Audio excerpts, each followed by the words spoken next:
Hello guys, ನಂದು R P creation video ಎಡಿಟಿಂಗಲ್ಲಿ ನಾನು Alight ಮೋಷನ್ನಲ್ಲಿ ನಾನು ಏನು ಎಫೆಕ್ಟ್ಸ್ ಹಾಕಿರ್ತೀನಿ ಆ ಎಫೆಕ್ಟ್ಸ್ ನಾನು ಡಿಸ್ಕ್ರಿಪ್ಷನ್ ಲಿಂಕಲ್ಲಿ ಹಾಕಿರ್ತೀನಿ.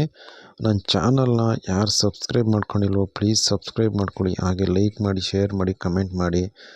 ನೀವು ಸಬ್ಸ್ಕ್ರೈಬ್ ಮಾಡೋದಕ್ಕಿಂತ ಮುಂಚೆ ಸಬ್ಸ್ಕ್ರೈಬ್ ಅಂತ ಮೇಲೆ ಬೆಲ್ ಐಕನ್ ಮೇಲೆ ಕ್ಲಿಕ್ ಮಾಡಿ ಆಲ್ ಅನ್ನೋ ಬಟನ್ನ ಸೆಲೆಕ್ಟ್ ಮಾಡ್ಕೊಳ್ಳಿ ಗೈಸ್. ಆದಷ್ಟು ನನ್ನ ವೀಡಿಯೋ ನಾನು ಅಪ್ಲೋಡ್ ಮಾಡೋದಕ್ಕೆ ನಿಮ್ಗೆ ನೋಟಿಫಿಕೇಷನ್ ಮುಖಾಂತರ ಬರುತ್ತೆ. ನನ್ನ ಚಾನಲ್ಗೆ ಇನ್ನೂ ಯಾರು ಸಬ್ಸ್ಕ್ರೈಬ್ ಆಗಿಲ್ಲ ಪ್ಲೀಸ್ ಸಬ್ಸ್ಕ್ರೈಬ್ ಆಗಿ, ಹಾಗೆ ಸಪೋರ್ಟ್ ಮಾಡಿ ಗೈಸ್. ಹಾಗೆ ಆದಷ್ಟು ಶೇರ್ ಮಾಡಿ, ಲೈಕ್ ಮಾಡಿ, ಸಪೋರ್ಟ್ ಮಾಡಿ.